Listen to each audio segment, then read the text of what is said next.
여러분 안녕하십니까. 전자신문 웨비나 전문 방송 오쇼TV 사회자 김인순입니다. 5G 환경이 구축되면서 더 많은 디바이스와 네트워크가 연결이 되고 그에 따른 사이버 위협이 증가하고 있습니다. 어떤 공격자가 우리 기업이나 기관을 타깃으로 하고 있는지, 그들이 무엇을 원하는지 파악하는 게 정말 중요합니다. 오늘 카스퍼스키랩과 함께 어둠 속에서 지능형 지속 위협이라고 하죠. APT 공격의 흔적을 찾는 방법을 알아보도록 하겠습니다. 카스퍼스키랩 코리아의 이항로 부장님 모셨습니다. 네.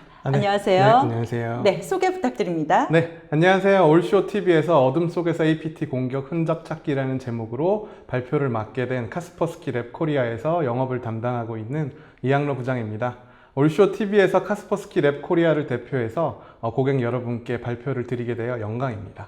네, 감사합니다.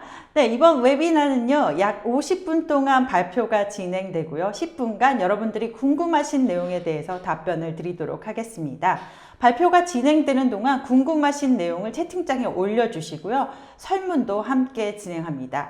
좋은 질문과 설문해 주신 분들에게는 선물도 보내드리고 있으니까 많은 참여 부탁드립니다. 자, 그럼 지금부터 과연 이 깜깜한 사이버 어둠 속에서 어떻게 APT 공격의 흔적을 찾을 수 있는지 카스퍼스키 코리아와 함께 알아보도록 하겠습니다.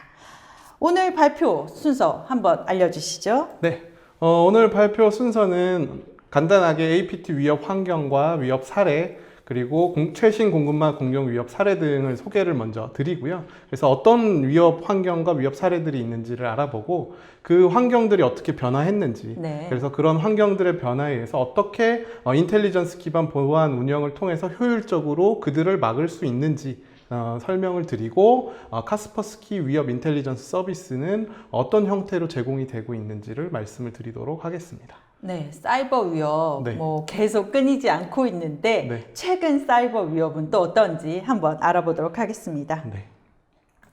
네, 그러면 먼저 APT 위협 환경에 대해서 알아보시겠습니다. 네.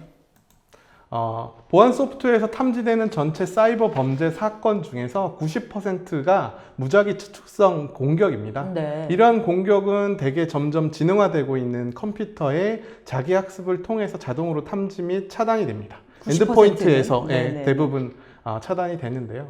사실 전 세계 사이버 범죄 전문가와 각국 정부의 골칫거리는 그 나머지 10%, 기업 대상의 표적 공격이라든지 사이버 무기와 같은 사이버 공간의 최상위 포식자가 저지르는 공격인 APT, 지능형 지속 공격과 글로벌 사이버 무기라고 말씀드릴 수 있습니다. 네, 그 말씀해 주신 10%를 공격하는 사람들.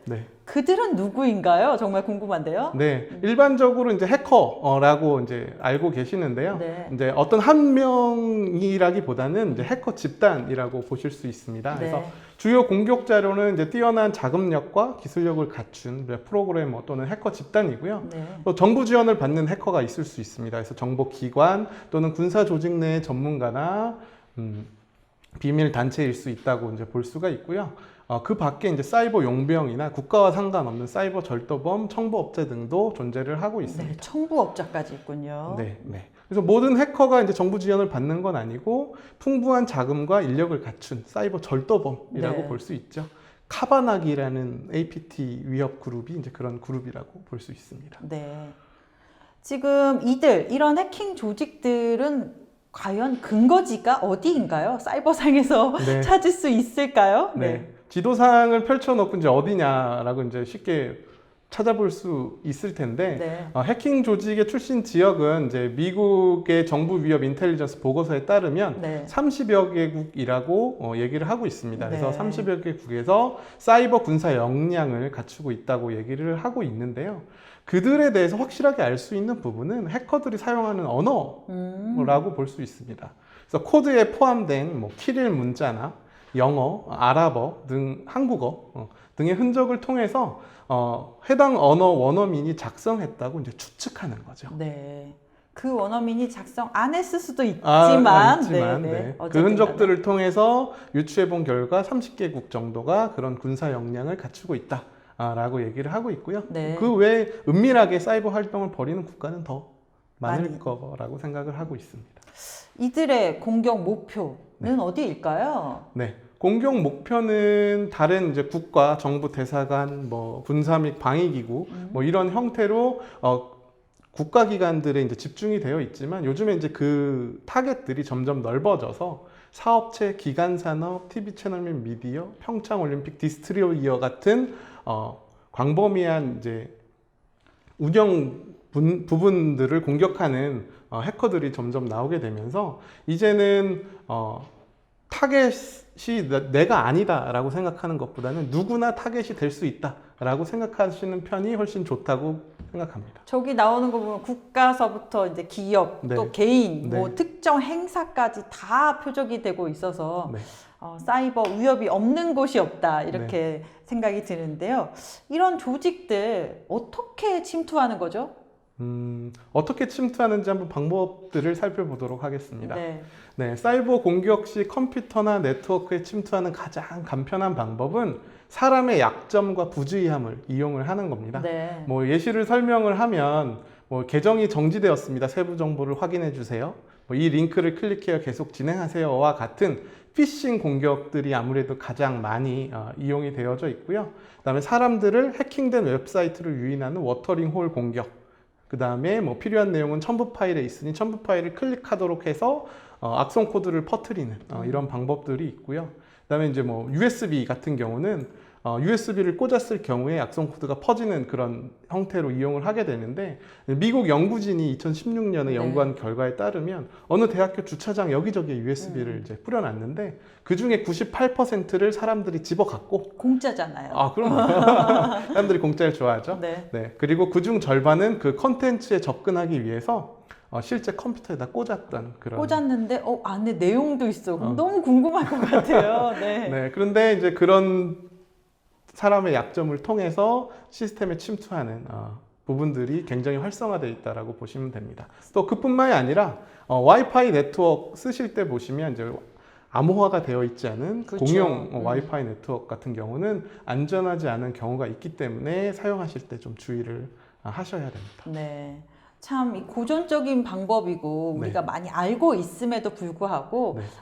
요즘 공격자들이 또 되게 정교한 이메일을 보낸다던가 이런 것들이 되게 많아서 네.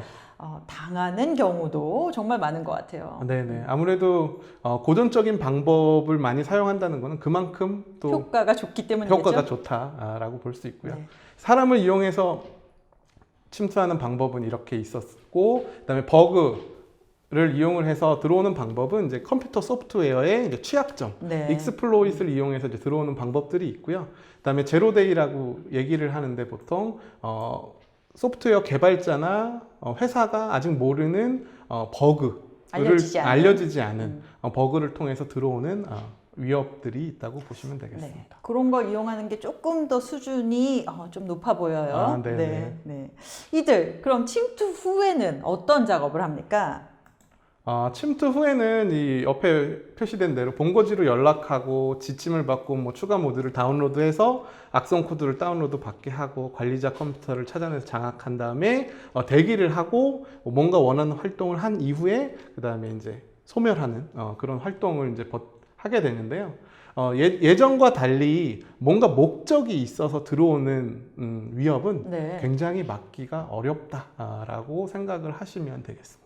이렇게 숨어 있겠죠. 들어온 다음에도 잠복을 하다가 내가 원하는 무슨 상황이나 환경이 벌어져야 그때 이제 활동을 하는 상황이라 보시면 됩니다. 이런 해킹 조직들, 이런 보안 업체들이 이렇게 뭐 이름을 붙이잖아요. 아까 뭐 다크 호텔 이런 것도 있고 스톡스넷 이런 것들도 있는데 이런 해킹 조직에 뭐 명칭을 부여하는 규칙 같은 게 따로 있나요? 해킹을 이제 이름을 붙이는 것도 굉장히 또 어려운 영역이긴 한데요. 좀 연결고리를 찾을 수 있게 이제 이름을 붙인다라고 보시면 됩니다. 그래서 중국어를 구사하는 흔적을 남긴 위협 그룹은 뭐 판다, 용과 같은 이름을 붙이고요. 뭔가 중국이 연상되는 것이네요. 중국이 연상이 되는 동물을 붙이고요. 러시아어를 구사하는 흔적이 있는 위협 그룹들은 뭐 곰, 공작, 뱀과 같은 형태로 붙이고 페르시아어를 구사하는 위협 그룹은 뭐 새끼 고양이. 근데 뭐 심플하게 APT 1, 2, 3, 4. 네, 1, 2, 3에서 숫자 코드로 붙이기도 합니다. 근데 이제 같은 악성 코드인데도 서로 다른 이름으로 불리는 경우가 있기 때문에 주의하셔야 될 점이기도 합니다. 네, 알겠습니다. 그러면 주요 APT의 위협 사례가 어떤 것들이 있었는지 간략하게 한번 살펴볼까요? 네, APT 위협 사례에 대해서 간단하게 이제 살펴보도록 하겠습니다. 지금 보시는 요 계보는 카스퍼스키 랩이 조사한 APT 계보고요. 엄청 많네요. 네네. 네, 2010년부터 네. 2017년까지 APT 계보들을 쭉 나타내고 있고요. 네. 이 중에 특이하게 뭐 알고 계시는 것들이 있으신가요? 스톡스넷하고 또 우리하고 관련된 것들이 많이 있잖아요. 다크 호텔. 네, 김스카이도 여기 있고요. 김스키도 네, 있네요. 네네. 네네네. 김스키도 있고 라자루스도 있고 네, 다크 호텔도 있고 굉장히 많은 APT 그룹들을 카스퍼스키 랩이 계속해서 추적하고 조사를 하고 있습니다. 근데 이런 해킹 조직들 이렇게 추적하다 보면은 그들이 뭔가 약간 흔적을 남기기도 한다면서요? 네. 사실 이제 그러한 흔적들이 이제 분명히 존재를 하고 있기 때문에 네. 보통 이로 인해서 해킹 조직의 존재를 처음으로 이제 발견을 한다라고 보시면 되고요. 해커가 철수한 뒤 남아있는 코드의 사소한 특징이나 무작위로 보이는 단어가 남아있기 때문에 그런 단서들을 통해서 그들을 이제 추정해 내는 형태고, 코드 컴파일의 타임 스탬프를 이용을 해서 개발자가 작업한 시간대를 뭐 판단하든지 아니면 감염된 서버에 로그 기록을 남길 수도 있기 때문에 이제 이러한 것들을 통해서 해킹 조직을 이제 추정해내는 상황이라고 보시면 되고요. 주의할 점은 그런 로그가 남는다고 해서 그게 정말 실수로 남긴 건지 아니면 일부러 로그를 남긴 건지 네, 판단하기 어렵다는 점이 있죠. 진짜로 그 말씀하신 대로 공격 원점이 어딘가를 이렇게 찾는다는 게 사실 쉽지 않은 일이잖아요. 이렇게 허위로 로그도 남기고 이러기 때문에 그런 과정을 이제 우리 보안 업체들이 다 하고 있는 거네요. 네네. 그래서 이런 허위 단서들을 이제 교란 작전이라고 이제 얘기를 하는데, 군사 용어지만 지금은 사이버 공간에서 사용하고 보안 연구원들의 혼란을 유발하고 주의를 분산시켜서 엉뚱한 방향으로 유도되도록 의도적으로 만들어낸 흔적을 이제 얘기를 합니다. 네. 그래서 뭐 이를 가장 잘 보여주는 사례는 이제 올림픽 데스트로이어 활동을 들 수 있는데요. 평창 동계올림픽을 공격 대상으로 광범위한 혼란을 일으켰던 활동이라고 볼 수 있습니다. 처음에는 라자루스로 알려진 북한의 소행일 것이라고 결론이 나왔었는데 점점 규모가 크고 정교한 교란 작전인 것이 분명해지면서 러시아와 기반의 두 APT 조직 소페시, 블랙 에너지와 연계된 새로운 해킹 조직 하데스의 소행으로 마무리가 되었습니다. 네, 그러면 그 러시아 조직이 마치 북한인 것처럼 하려고 뭔가 남겨놨는데 결국은 분석가들이 이건 가짜였다라는 것을 다시 밝혀낸 거네요. 그렇죠. 네, 지금까지 좀 더 그 어둠 속에서 APT 찾는 방법의 첫 번째 그 간략한 위협에 대해서 알아봤는데요. 그러면 최신 공급망 위험 사례, 요즘 이런 사례들이 많이 나오고 있는데 그걸 좀 더 알아보도록 하겠습니다. 네, 최신 공급망 공격 위협 사례에 대해서 소개해 드리도록 하겠습니다. 가장 최근에 있었던 아수스 공급망 공격도 같이 소개를 해드리도록 하겠습니다. 네, 공급망 공격은 이제 공급망을 가진 업체들이 가장 고민하고 있는 주제이고요. 날이 갈수록 그 걱정이 그래프에서 보시는 것처럼 높아져 가고 있습니다. 대표적인 이제 공급망 공격으로는 이제 빌드, 업데이트 서버와 같은 인프라 변조 또는 인증서나 개별 계정 유출을 통한 변조, 그다음에 하드웨어나 펌웨어의 변조, 또는 악성 코드에 감염이 되어 있는데 정작 파시는 분은 모르고 판매를 하는 경우도 있습니다. 그럴 경우에는 자기도 모르는 사이에 악성 코드에 감염되어 있는 제품들을 고객들한테 공급하고 있는 그런 사례가 될 수도 있겠죠. 우리나라에도 이런 공급망 공격 사례가 있었죠? 네, 있었습니다. 넷사랑 같은 경우는 이제 서버 관리 프로그램이 변조가 되었었고요. 이 공격을 주도한 거는 이제 섀도우 패드라는 APT 업체였습니다. APT 조직이죠. APT 조직이고요. 그 다음에 섀도우 패드는 두 단계에 걸쳐서 CC 클리너 프로그램을 변조할 때는 첫 번째 단계에서는 CNC 서버에 접속을 하고 두 번째 그 CNC 서버 주소를 포함한 설정 정보를 받아온 다음에 네. 두 번째 단계에서는 실제 공격자의 CNC 서버, 커맨드 앤 컨트롤 서버죠. 통신하면서 명령에 따라 아래와 같은 추가 플러그인을 다운로드 받아서 실행을 하게 됩니다. 네. 그뿐만이 아니라 이제 ATM 소프트웨어도 이제 변조됐던 사례가 이제 국내에 있었고요.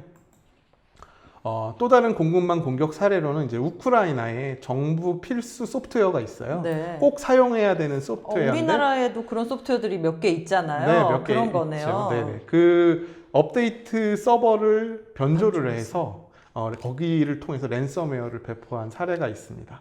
그래서 그러한 공격을 통해서 굉장히 많은 운영망 피해를 이제 봤다라고 보시면 되고요. 네. 공급망 공격 사례로는 이제 대표적으로 패트야, 그다음에 섀도우 패드라는 위협 조직으로 나타낼 수 있습니다. 네.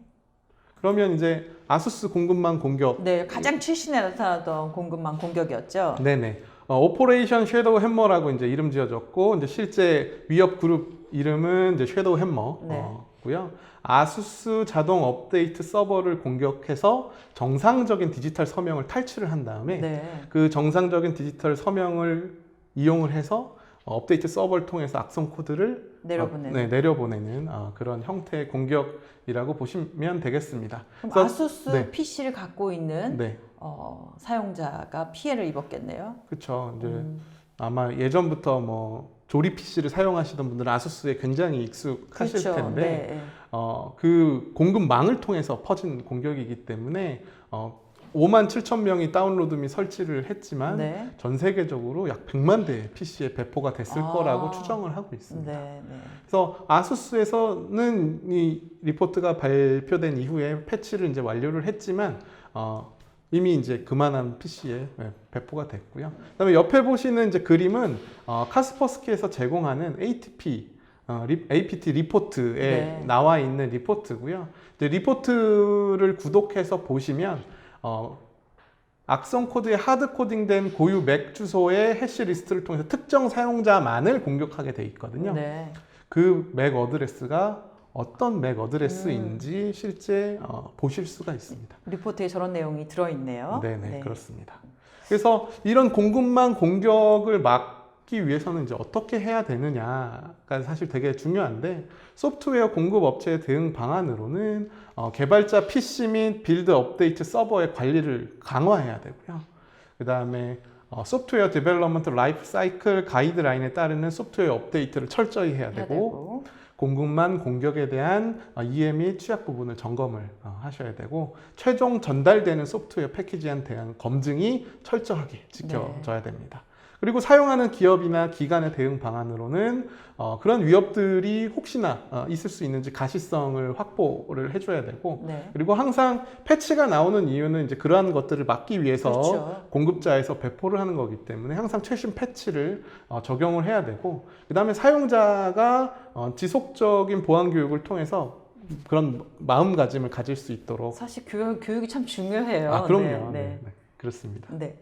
지금 이제 국내에서도 5G가 상용화됐어요. 그리고 그렇기 때문에 이제 5G에 물리는 단말이나 네트워크 속도 이런 것들이 증가하면서 정말 사이버 위협 환경도 빠르게 변화하고 있는 것 같은데, 최신 트렌드는 어떤지 알아보도록 하겠습니다. 네, 위협 환경의 변화에 따른 최신 트렌드를 말씀을 드리도록 하겠습니다. 보시면 아시겠지만 이제 언급하신 5G 환경을 통해서 점점 더 빠른 네트워크를 이제 저희가 가지게 됐고요. 이제 그를 통해서 IoT나 빅데이터, 블록체인과 같이 점점 더 많은 네트워크와 디바이스들이 서로 연결이 되어져 가고 있습니다.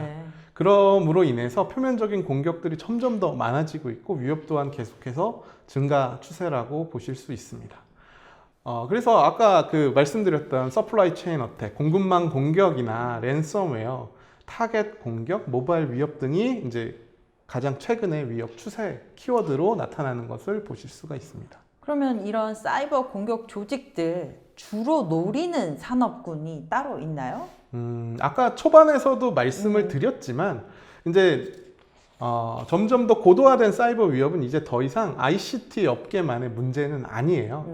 이제 그들은 통신, 헬스케어, 금융, 정부기관 가릴 것 없이 모든 산업의 안전을 위협하고 있습니다. 그래서 각 산업 및 조직은 이제 고유 데이터를 보유하기 위한 고유 어플리케이션 기술 등을 가지고 있지만 네.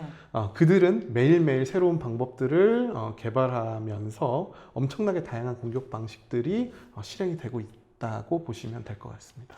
그러면 이렇게 변화하는 위협에 어떻게 대응을 해야 될까요? 네네. 어떻게 대응하는지 한번 보시도록 네. 하시죠. 네.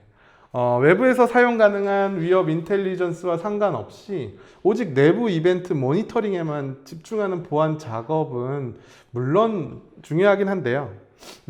다음과 같은 여러 가지 이유로 약간 비효율적이라고도 말씀드릴 수 있습니다. 네.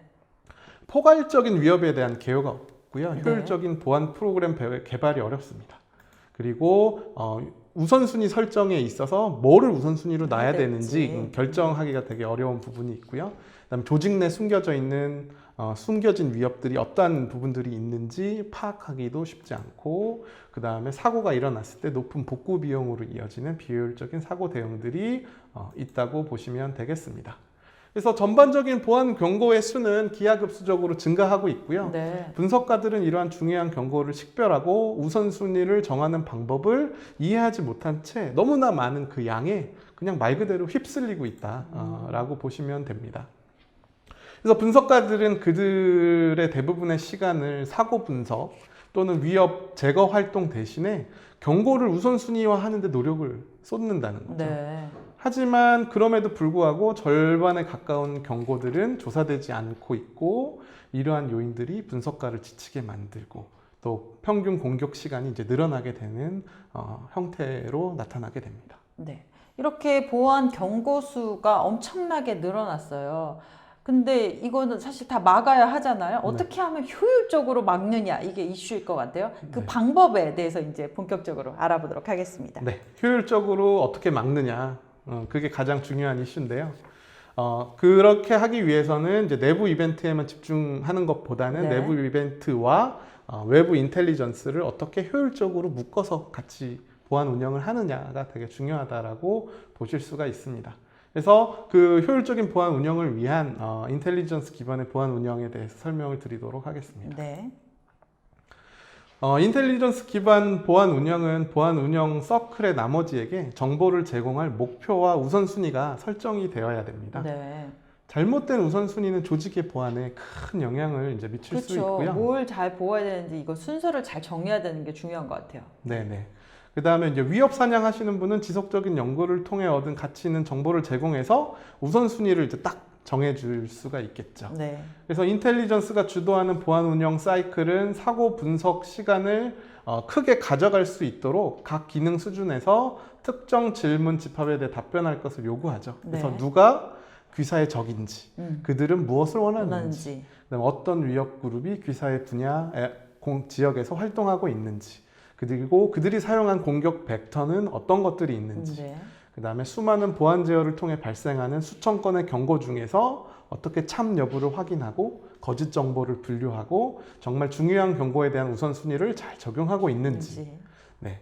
그 다음에 가장 적절한 대응을 하기 위해서 이용할 수 있는 전후 맥락은 무엇인지, 그리고 실제 사고가 벌어졌을 때 사고의 범위는 어떻게 되고 발견된 것과 관련된 추가적인 대응 지표가 있는지, 그다음에 어떤 기계 및 사용자 시스템에 영향을 받았는지 쉽게 파악이 될 수 있는 인텔리전스 기반의 보안 운영이 필요하다고 보실 수가 있겠습니다. 네.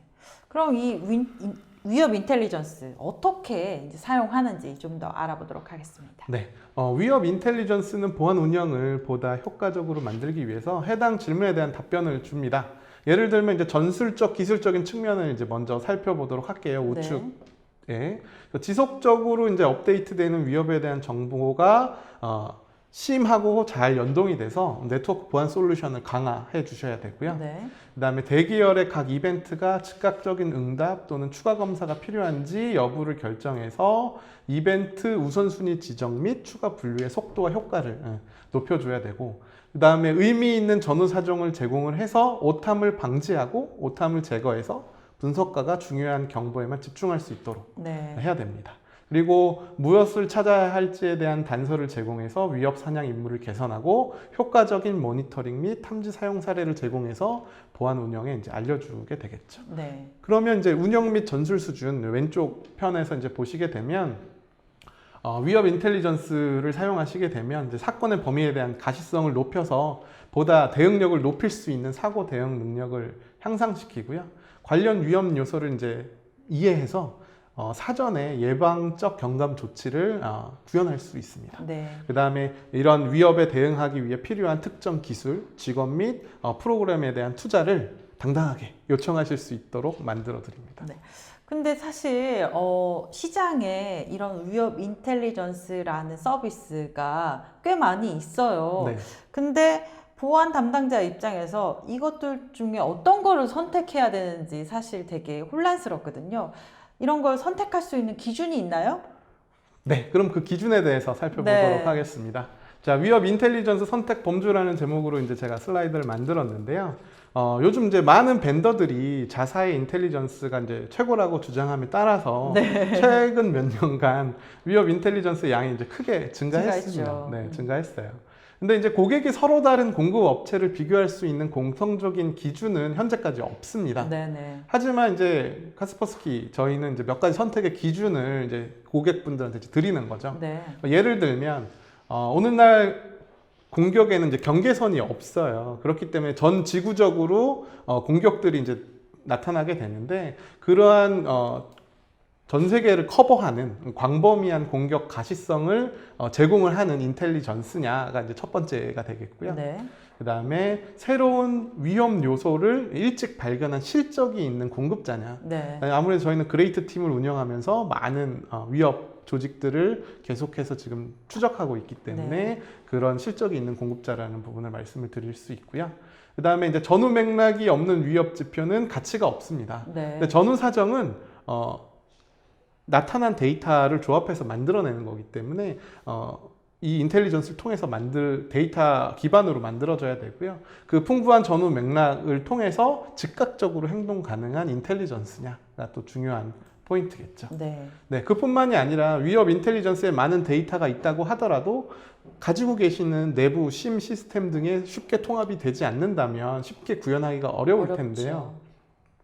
이제 그런 쉽게 통합하실 수 있는 전달 형식 및 메커니즘을 인텔리전스가 제공을 하고 있는지가 선택 기준이 될 겁니다. 네. 지금 이제 방송을 보시고 계신 분들, 지금 보안 담당자들 많이 보실 텐데, 이런 4가지 선택 기준에 따라서 우리가 선택할 제품인지 이렇게 잘 보시면 되게 좋을 것 같아요. 그래서 오늘 이제 진짜 중요한 얘기죠. 카스퍼스키의 위협 인텔리전스 서비스는 그럼 과연 어떤 것인가에 대해서 자세하게 알아보도록 하겠습니다. 네.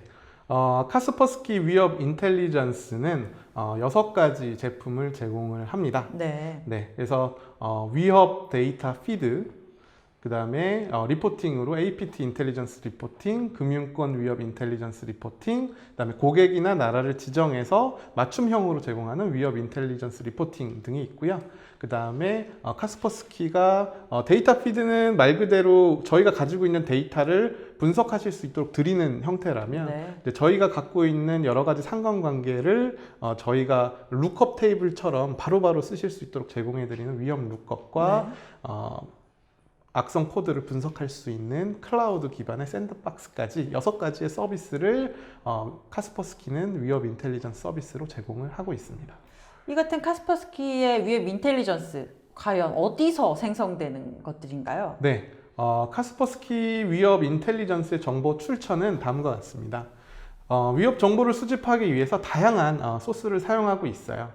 카스퍼스키는 카스퍼스키 시큐리티 네트워크이라는 클라우드 네. 네트워크를 운영을 하고 있고요. 이 카스퍼스키 시큐리티 네트워크 KS에는 전 세계 1억 명이 넘는 사용자가 위협에 대한 익명의 데이터를 이제 자발적으로 공유하는 그 데이터를 활용을 하고 있고, 네. 그뿐만이 아니라 이제 저희가 갖고 있는 웹 크롤러, 보팜, 스팸 함정, 센서, 그다음에 그레이트 팀, 그다음에 이제 저희 카스퍼스키의 파트너, 그다음에 오픈 소스 인텔리전스들의 데이터를 총 조합을 해서 저희 카스퍼스키 랩 통계 카스퍼스키 랩 분석 시스템, 그다음에 카스퍼스키 랩 저희 분석가, 그다음에 화이트 리스팅 기법을 적용을 해서 위협 인텔리전스에 해당하는 우선순위, 고객에게 맞는 우선순위를 쭉 목록화해서 제공을 해드리는 서비스라고 생각을 하시면 되겠습니다. 네. 아, 되게 그 총망라된 서비스인 것 같은데요. 이제 각각의 위협 인텔리전스 서비스에 대해서 좀 더 자세하게 살펴보도록 하겠습니다. 네, 알겠습니다. 지금부터는 이제 각각의 카스퍼스키 위협 인텔리전스에 대해 살펴볼 예정인데요. 첫 번째로 소개해드릴 위협 인텔리전스는 위협 데이터 피드입니다. 카스퍼스키는 현재 CM 시스템, 위협 인텔리전스 시스템, 네트워크 보안 장치와 같은 고객의 기존 보안 제어 기능과 통합할 수 있는 일련의 위협 데이터 피드들을 제공을 하고 있고요. 네. 그 데이터 피드로는 이제 뭐 IP, 해시 피드, URL 피드, 랜섬웨어 URL 피드, 랜섬웨어 URL 피드가 있네요. 네네, 네. 랜섬웨어 URL 피드가 있습니다. 이따 데모에서 랜섬웨어 URL 피드의 개수가 몇 개인지 아마 확인하실 수 있으실 거고요.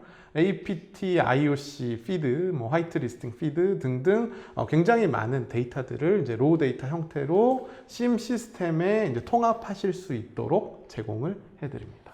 네. 그리고 저희가 드리는 이제 위협 데이터 피드에 어떤 걸 주느냐라고 궁금해하시는 분들이 계셔가지고 JSON 형태로 되어 있는 파일을 하나 열어봤습니다. 자, 여기 보시면 이제 언제 처음 발견됐는지 2019년 뭐 5월 17일 뭐 16시 13분 네. 네, 발견됐고 언제 마지막으로 발견됐는지, 그 다음에 인지도가 어느 정도 되는지, 그 다음에 어느 나라에서 발견이 됐는지, 그리고 어떤 IP에서 이런 위협들이 벌어지고 있는지 이런 데이터를 받아서 굉장히 많은 데이터를 그렇죠. 이제 CM 시스템에 통합하실 수가 있습니다. 네. 그뿐만이 아니라 아까 말씀드렸던 이제 위협 데이터 피드하고 통합 호환 가능한 플랫폼들로는 SIEM, Threat Intelligence 플랫폼, 데이터 마이닝 툴, 네트워크 시큐리티 컨트롤 많은 벤더에서 제공하는 업계 선도적인 솔루션과의 즉각적인 통합을 제공을 하고 있고요. 네. 매일 새로운 것을 추가하고 새롭게 통합하는 작업을 지속적으로 진행을 하고 있습니다. 리포트 하는 방법도 이렇게 좀 분류가 돼 있었는데요. 네. 네, 자세하게 하나씩 볼까요? 네. 위협 인텔리전스 리포팅은 이제 크게 세 가지로 저희가 이제 제공을 하고 있고요. 이제 광범위한 APT 위협에 대한 인텔리전스를 제공하는 것이 이제 APT 인텔리전스 리포팅이고, 그다음에 라자루스 그룹의 동향과 같은 금융권에 이제 초점을 맞춘 금융권 위협 인텔리전스 리포팅이 있을 수 있고요. 네. 특정 기업이나 국가에 대해서 맞춤형으로 제공하는 맞춤 위협 인텔리전스 리포팅의 세 가지 형태로 제공이 됩니다. 우리 기업을 많이 노리는 그 공격자별로 어떻게 보면 그 딱 맞는 정보를 선택해서 받을 수 있는 거네요. 네, 그렇습니다. 이런 위험 인텔리전스 리포트를 만드는 조직이 있잖아요. 네. 카스퍼스키는 글로벌 리서치 앤 어널리시스 팀, 줄여서 이제 그레이트 팀이라고 부르는데 40명 이상의 재능 있는 보안 전문가로 이루어진 그레이트 팀이 이런 위협 인텔리전스 리포팅 서비스를 하고 있고요. 네. 그들 모두가 위협 발견 분석에 대한 탁월한 전문 지식 및 열정, 호기심 등을 가지고 있습니다. 네, 저기 보니까 한국인인 것 같은 분도 보이네요. 네. 저희 카스퍼스키에서 일하고 계시는 박성수 책임님이라고 말씀드릴 수 있습니다. 그래서 좀 더 한국에 대한 위협 리포팅을 많이 받을 수 있을 것 같은 그런 느낌이 들어서요. 네네네. 이 그레이트 팀은 이제 2008년에 설립이 됐고요. 저희 카스퍼스키 랩의 이제 가장 심장부에서 전 세계적으로 진보된 표적 공격, 사이버 간첩 캠페인, 주요 악성 코드, 중개 범죄 및 언더그라운드 사이버 범죄 리포트를 이제 폭로를 하고 있고요. 네. 더 나아가서 이제 그레이트 팀은 운영한 지가 오래됐기 때문에 네. 다크 웹에 대한 접근을 잘 할 수가 있어요. 그래서 그 다크 웹에서 벌어지는 여러 가지 활동들에 대한 정보들을 입수를 많이 하고 있는 팀이라고 보실 수가 있습니다. 이 팀이 그 작년에 어떻게 보면 찾아낸 APT 공격들 한번 볼까요? 네. 그레이트 팀이 이제 2018년도 리포트에 이제 나타낸 위협들 지도고요. 2018년도에 가장 많이 위협 공격의 타겟이 된 곳은 국가기관이라고 보시면 되고 네. 가장 활발하게 활약하는 위협 그룹은 소페시라고 네. 보실 수 있습니다. 3위는 라자루스네요. 네, 네, 라자루스. 다크 호텔도 있고요. 네네. 네네. 우리와 아주 그 친밀한 관계 있는 그룹이잖아요. 네, 네, 그렇습니다. 네. 근데 또 그뿐만이 아니라 가장 많이 APT 위협 그룹이 타겟으로 삼은 국가 탑 10에 네. 한국이 포함이 돼 있어요. 아, 네. 저런 건 전 뭐 탑10은 꼭 안 들어도 되는데 꼭 들어있더라고요. 네네. 이런 탑 10에는 안 들었으면 좋겠습니다. 그렇습니다. 네. 네. 그럼 다음으로는 그들이 찾아낸 위협 그룹에 대한 이제 정리를 네, 정리네요. 네, 메이저 그룹에 대한 이제 정리들을 보실 수 있고요. 네. 네, 뭐 소페시라든지 라자루스라든지 그다음에 샤도우 패드, 그다음에 섀도우 햄머까지 네. 계속해서 우리는 위협 그룹들을 추적을 해서 안전하게 여러분들을 보호하기 위해서 열심히 활동을 하고 계십니다. 아까 그 세계 위협 리포트에 대해서 설명해 주셨는데 각 리포트별로 뭐 들어있는 내용이라던가 이런 걸 좀 더 간략하게 설명 부탁드립니다. 네네. APT 및 금융권 위협 보고서인 다음과 같은 사항이 포함이 돼요. 그래서 설명된 공격이 고객의 지역 및 산업과 관련이 있는지를 전술적, 전략적 의사결정을 하실 수 있도록 그 캠페인에 대한 고차원적인 개요, 네. 요약사항을 이제 정리해서 드리고요. 그 다음에 이제 사용된 위협 벡터를 이해하고 관련 탐지 사용 사례를 잘 볼 수 있는 심도 깊은 기술적 분석, 뭐 예를 들면 공격 방법, 사용된 취약점, 악성 코드 설명, CNC 환경 및 프로토콜 설명, 뭐 희생자 분석 등을 분석 리포트로 주고 있고요. 네. 그 다음에 이제 이러한 공격을 어떻게 완화하고 어떻게 대응하고 이걸 야라 규칙을 어떻게 지표화해서 막을 수 있는지까지 리포트에 포함이 되어 있다라고 보시면 되겠습니다. 네. 요 옆에 보이는 그림이 이제 그와 같은 리포트의 예라고 보시면 될 것 같고요. 네. 그다음에 이제 금융권 위협 인텔리전스 리포팅 같은 경우는 금융기관, 특정 금융 인프라, ATM이나 포스 장치에 대한 공격이나 금융기관을 공격하기 위해 특별히 개발된 다크웹 포럼에서 사이버 범죄자가 판매하는 도구에 대한 정보를 적시에 이제 제공을 한다라고 보시면 됩니다. 그래서 좀 더 금융권에 특화된 위협 인텔리전스 리포트라고 생각을 하시면 되겠습니다. 네. 그래서 이러한 위협 인텔리전스 리포트는 아까 말씀드렸듯이 100개가 넘는 위협 집단과 캠페인을 추적을 하고 있고요. 네. 관련된 리포트가 생성이 될 때마다 구독 중인 고객에게 적시에 알려줍니다. 근데 적시에 알려주기 위해서는 리포트가 빨리 나와야 되거든요. 그렇죠. 네. 그래서 전후 맥락, 기술 설명, IOC, 위협 지표와 같은 요약 리포트를 먼저 내보내고요. 그다음에 풀 리포트를 나중에. 네. 네. 그래서 뭐 섀도우 햄머 같은 경우도 요약 리포트가 먼저 나왔고 그다음에 풀 리포트가 나중에 나왔습니다. 네. 지금 카스퍼스키 위협 그 인텔리전스 서비스 중에 위협 룩업이라는 것도 있었는데요. 이것도 설명 부탁드립니다. 네. 위협 룩업은 데이터 피드는 저희가 가지고 있는 여러 가지 분석할 객체들에 대한 데이터를 드렸다라면 위협 룩업은 카스퍼스키가 가지고 있는 데이터와 그다음에 소스와 그다음에 여러 가지 저희가 갖고 있는 다양한 관계에 대한 모든 지식에 대한 상관관계를 찾아내는 거죠. 네. 그래서 웹 서비스로 악성 코드인지 무엇이 취약점이고 어떤 관계가 있는지 우리의 취약점은 무엇인지 이런 접근들을 제공을 한다라고 보시면 되고요. 위협 룩업은 사건 조사와 대응을 강화해서 공격 드웰 시간을 크게 줄일 수 있습니다. 네. 클라우드 샌드박스란 것도 있었어요. 네. 클라우드 샌드박스는 이제 카스퍼스키는 매일 35만 개 이상의 새로운 악성 코드 파일을 탐지하고 있는데요. 그걸 탐지할 수 있도록 도와주는 샌드박스와 동일한 샌드박스를 이제 제공을 하고 있습니다. 그래서 웹 인터페이스를 통해서 샌드박스에 접근을 하고요. 다양한 파일 포맷에 대한 고급 분석, 최적화된 성능을 위한 기본 및 고급 설정, 그다음 여러 가지 이제 관련된 분석을 통해서 리포트 형태로 제공을 하고 API를 통해서 연동을 하실 수가 있습니다. 네. 지금까지 그 카스퍼스키의 위협 인텔리전스에 대해서 이렇게 쭉 알아봤는데 이제 좀 정리를 좀 부탁드립니다. 네네. 카스퍼스키 위협 인텔리전스는 아까 말씀드렸듯이 가장 글로벌한 가시성을 제공하는 글로벌 인텔리전스다라고 네. 말씀을 드릴 수 있고요. 그다음에 그레이트 팀이라는 훌륭한 자원이 있기 때문에 다크 웹에서 가장 접근하기 힘든 자원에 접근할 수 있는 위협 사냥꾼들을 이제 저희가 보유하고 있다라고 네. 생각하시면 되고, 그다음에 가장 빈번하게 공격이 발생하는 지역이 이제 러시아였죠. 러시아 플러스 이제 뭐 네. 아태권인데 그 지역에 이제 위치한 백신 개발 업체, 업체.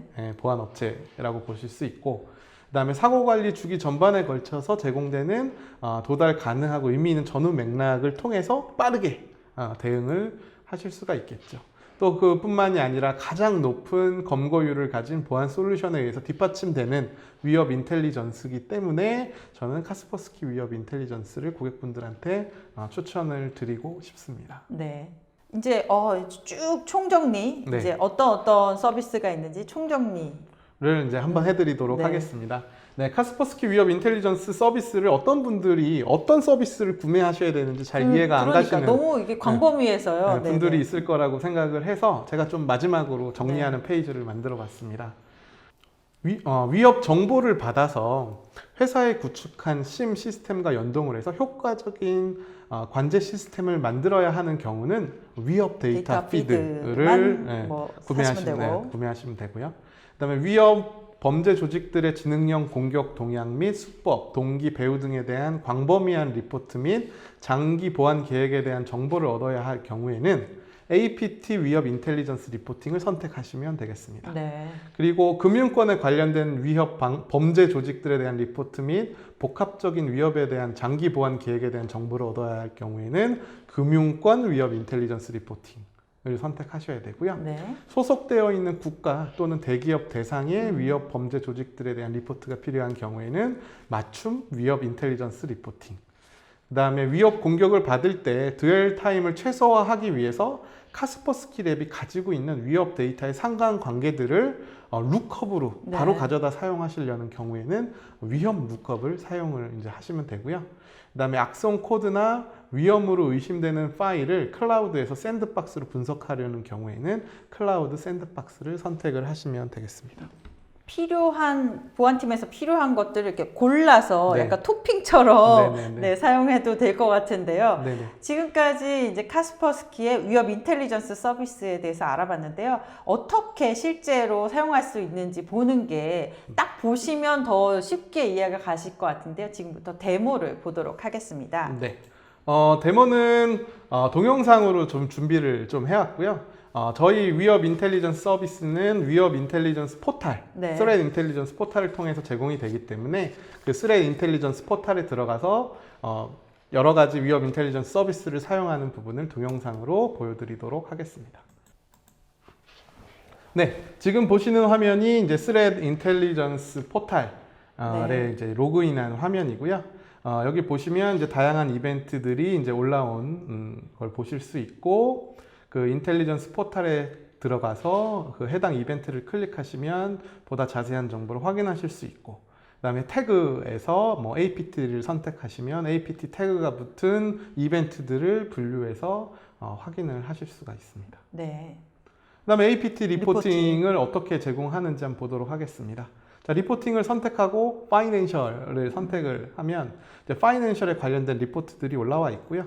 자, 이 중에 라자루스 어택에 관련된 대만 관련된 리포트를 한번 보도록 하겠습니다.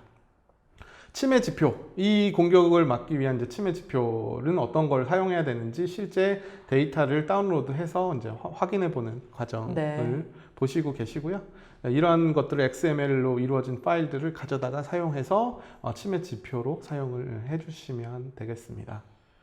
자, 그 다음에 이제 이렇게 IOC 침해 지표 파일도 보실 수 있고, 그 다음에 그와 연관된 이제 야라 룰, 어떻게 야라 룰을 적용을 해서 네, 어떻게 이 공격을 막을 수 있는지 그에 대한 데이터 파일들을 이제 보실 수가 있겠습니다. 자, 그럼 이제 실제 리포트를 한번 열어보도록 하겠습니다. 그래서 리포트를 실제로 열어보면 이제 다운로드해서 이제 열게 되겠죠. 열어보면 이와 같이 PDF 파일로 들어있네요. 네, 제공이 되고요. 라자루스 어택이 대만을 공격한 리포트네요. 네, 대만에 관련된 리포트라고 보시면 되겠습니다. 그래서 각각 이제 선택하신 리포트 형식에 따라서 보실 수 있는 환경들이 좀 달라진다라고 보시면 되고요.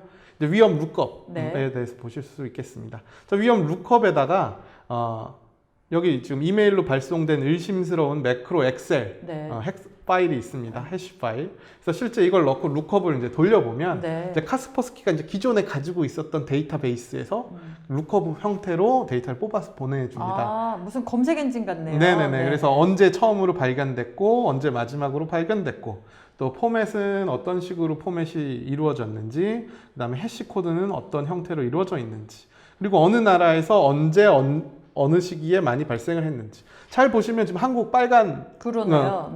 색깔로 표시되어 있는데 이날 이 공격이 어마무시하게 많은 공격이 한국에서 이루어졌다라고 보시면 되겠습니다.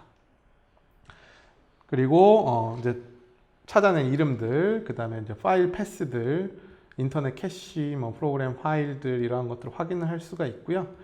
이 파일을 다운로드 받은 URL들을 이제 표시를 해주고 있습니다. 도메인들. 그리고 이 파일이 이제 액세스 되는 이제 URL들을 표시해주고 있는데요. 여기 벨큐넷이라는 도메인이고 이 도메인은 굉장히 위험하다라고 표시가 되어 있습니다.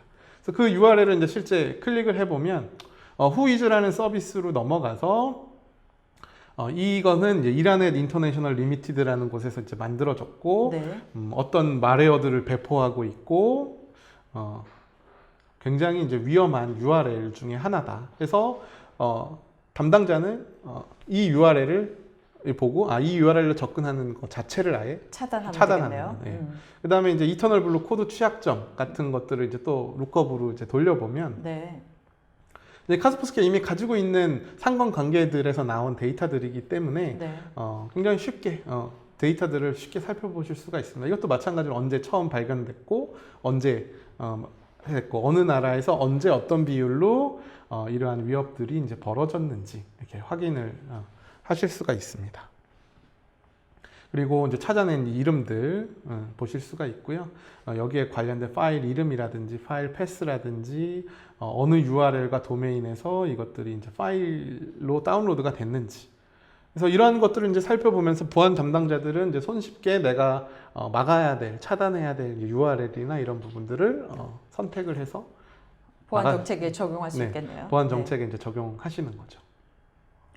되게 이렇게 되게 쉽게 되어 있어요. 검색 엔진 놓고 저희가 찾으면 거기와 관련된 모든 이 파일에 뭔가 생년월일부터 이런 것들이 다 나오는 것 같네요. 네네네. 그리고 이제 후이즈라는 건 아까 설명을 안 드렸는데 후이즈는 이 Threat Intelligence 포탈을 사용하시는 분들이 이제 무료로 사용하실 수 있는 부분이고요. 이 벨큐넷이라는 거를 이제 도메인으로 이제 집어넣고 이제 검색을 해보면 아까 이제 보셨던 결과들, 이 도메인이 뭐고, 이 도메인은 어떻게 이름이 결정이 돼 있고, 여기를 통해서 어떤 말웨어들이 있고, 여기가 정말 위험한지 안 한지 이런 부분들을 이제 알려주는 서비스라고 보시면 됩니다. 이건 무료인가요? 딴 거는 다 유료인데? 딴 걸 이제 선택하셔야 쓰실 수 있죠. 자, 그럼 데이터 피드에 대해서 이제 보도록 하겠습니다. 데이터 피드는 저희 이와 같이 URL 피드부터 쭉 굉장히 많은 피드들을 공급을 하고 있고요. 랜섬웨어 요즘 많이 이슈가 되고 있죠. 아까 랜섬웨어 URL 피드 같은 경우는 20만 개가 넘는 피드들을 제공을 하고 있습니다. 그래서 매 10분, 매 20분 마다 업데이트가 되는 파일들이라고 생각을 하시면 되고요. 말리셔스 URL 같은 경우는 매 10분마다. 다운로드를 받았네요. 다운로드 받고 실제 이제 제이슨 포맷으로 된 것들을 이제 열어보면 이제 그 파일이 이제 나오고요. 그 파일에 보시면 이제 ID, 타입, 그다음에 카테고리, 언제 처음 발견됐고, 인지도, 어느 나라, IP 이런 부분들이 쭉 나오게 됩니다. 그리고 이러한 룩업들을 이제 데이터 피드를 스플렁크와 같은 시스템과 연동해서도 사용하실 수 있는 간단한 사용 예를 이제 보여드렸고요. 이제 클라우드 샌드박스. 요거는 이제 자기 자체적으로 클라우드 샌드박스를 구현하지 않으시더라도 웹상에서 저희 인텔리전스 포탈에 접속을 하시면 클라우드에 접근한 샌드박스를 쓸 수 있는 거네요. 샌드박스를 쓰실 수 있고요. 그 클라우드 샌드박스에 이제 위협으로 의심이 되는 파일들을 실제 집어넣고 분석을 하실 수가 있습니다. 네. 그래서 이제 분석을 해서 나온 결과들을 이제 이와 같이 확인을 할 수가 있습니다. 그래서 뭐 마레어가 3개가 디텍션이 됐고, 그다음에 뭐 어떤 액티비티를 이 위협 파일이 하고 있고, 그다음에 익스큐션 맵을 통해서 이게 실행이 되면 어떤 파일들이 액티비티를 통하고 그 액티비티들이 어떤 의심이 되는 활동들을 하고 있는지를 이제 보고 있는 겁니다. 그래서 뭐 그냥 액티비티는 뭐 어떤 파일이 돌아가는지지만 이것들이 어떤 의심스러운 활동을 하고 있는지가 위협 지표, 위협 지표가 되는 거기 때문에 이러한 부분들을 잘 살펴봐야 되겠죠. 네. 비싼 장비를 안 사고도 클라우드에 있는 샌드박스를 이용할 수 있는 거네요. 네네네. 네. 그렇습니다. 네. 그래서 의심스러운 액티비티가 어떤 행동들이 있는지를 이제 좀 보여주고 있죠. 네. 네. 그래서 이와 같이 Threat Intelligence 포탈을 이용을 하게 되면 저희가 제공하는 카스퍼스키 Threat Intelligence들을 서비스를 이용을 하실 수가 있게 되겠습니다. 네, 지금까지 데모까지 잘 봤습니다. 이렇게 설명을 저희가 오래 하는 동안 여러분들이 많은 질문 주셨는데요. 이 질문 가운데 몇 가지만 뽑아서 우리 부장님께 답변 들어보도록 하겠습니다. 네네. 카스퍼스키의 위협 리포팅은 무료로 받아볼 수 있나요? 이런 질문 주셨어요. 네네. 카스퍼스키의 이제 위협 리포팅은 이제 사실 이제 유료화 서비스고요. 네. 그 금액에 대해서는 카스퍼스키 영업부에 이제 질의를 해주시면 네. 친절하게 이제 답변을 드리고 하지만 이제 뭐 구매하시지 않더라도 저희가 무료로 어느 일정 기간 동안 사용하실 수 있는 부분들을 제공해 드릴 수 있기 때문에 네. 저희 쪽에 문의를 해주시면 네, 감사히 답변을 드리도록 하겠습니다. 네, 직접 카스퍼스키에 이렇게 샘플 리포트 같은 게 있나 보네요. 네네네. 그런 것들 받아보실 수 있으니까 한번 보시고 결정하시면 좋을 것 같아요. 네. 다음 질문 보겠습니다. 인텔리전스 포탈에 접속하면 이 소개해 주신 모든 서비스를 사용할 수 있나요? 아까 보셨지만 포탈 하나에 모든 서비스들이 사실 다 들어있는데 네. 이제 로그인한 계정, 네. 그러니까 자신이 구매한 계정에 따라서 활성화가 되는 부분이 틀리기 때문에 그래서 요 밑에 질문이 그거였어요. 라이센스 구매는 서비스별로 각각 해야 되나요? 전체를 한꺼번에 사야 되나요? 여기까지. 네. 그거는 옵션에 따라서 각각 구매하실 수도 있고 네. 전체를 한 번에 구매하실 수 있는 옵션도 있을 거다라고 네. 보시면 되겠습니다. 네. 필요에 따라서 뭐 네. 전체가 다 필요하시면 전체로 하면 네. 되고 네. 이게 다 필요 없는데 뭐 부분만 살 수 있는 것도 있는 거네요. 네네, 그렇습니다. 네. 다음 질문도 보겠습니다. 소개하신 인텔리전스 제품을 구매하면 카스퍼스키가 위협을 자동으로, 그러니까 카스퍼스키가 자동으로 저희 회사의 숨겨진 위협을 찾아주는 것인가요? 이런 질문을 주셨는데요. 네네네. 이거는 이제 의사한테 네. 제가 언제 죽을지 알려달라는 질문하고 사실 약간 유사한데, 저희는 숨겨진 위협을 자동으로 찾아드리지는 이제 못하지만 네. 그것을 보다 효율적으로 찾으실 수 있도록 인텔리전스 서비스를 제공을 한다라고 보시면 되겠습니다. 그래서 이런 위협을 찾기 위해서는 그 서비스를 도입해서 어떻게 사용해야 되는지에 대한 노하우들은 구매하시고 저희와 같이 상의해 주시면 그 부분에 대해서 추가적으로 더 말씀을 드리도록 하겠습니다. 제가 생각할 때는 이거를 구매하잖아요. 네. 그러면 이제 정보가 많아지잖아요. 네네. 그렇게 되면 뭐 내부에서 이상한 게 감지되거나 하면 네. 딱 넣어보면 이게 위협이었어 이렇게 네. 알게 될 것 같아요. 네네. 아까 네, 그렇지 보셨듯이 않은가요? 그냥 네네. 뭐 네이버에서 검색하듯이 네.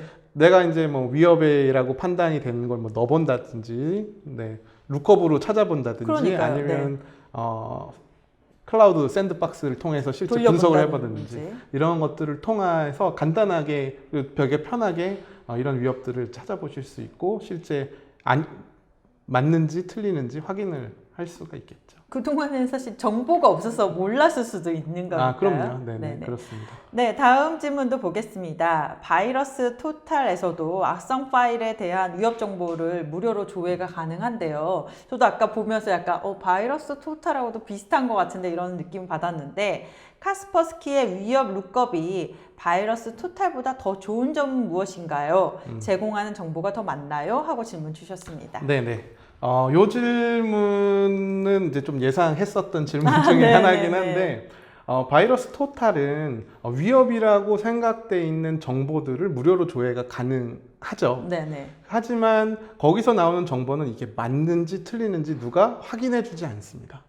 자기가 받아서 이제 그것들을 이제 실제 내 상황에 맞게 적용을 해야 되는데, 이제 카스퍼스키의 위험 룩업은 이제 카스퍼스키가 가지고 있는 지금까지의 히스토리, 그 다음에 여러 가지 이제 보안 막았던 여러 가지 운영 정보들, 그 다음에 이제 데이터와 이런 상관관계들을 총합적으로 적용을 해서 보다 그 상위에 우선순위가 적용된 정보들을 고객한테 제공을 하기 때문에 보다 빠르게 내가 원하는 정보들을 효율적으로 사용을 할 수 있다.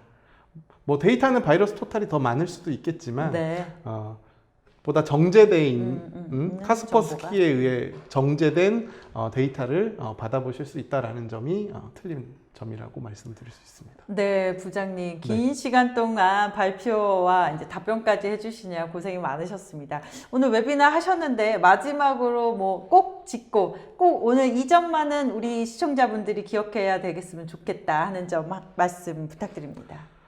네. 1시간 동안 이제 길게 달려왔는데요. 이제 카스퍼스키 인텔리전스 서비스를 선택하는 기준에서 저희 4가지를 이제 말씀을 드렸습니다. 사실 뭐 그 4가지를 충분히 고객분들이 생각해 보시고 검증해 보신 다음에 저희 카스퍼스키 위협 인텔리전스 서비스를 선택해서 사용해 주시면 그에 맞는 위협을 잘 막을 수 있는 보안 인텔리전스가 될 수 있도록 노력을 하도록 하겠습니다. 네, 지금까지 어둠 속에서 어떻게 APT 공격을 찾을 수 있는지 이 방법에 대해서 카스퍼스키 인텔리전스 서비스를 이용하는 방법을 오늘 알아봤습니다.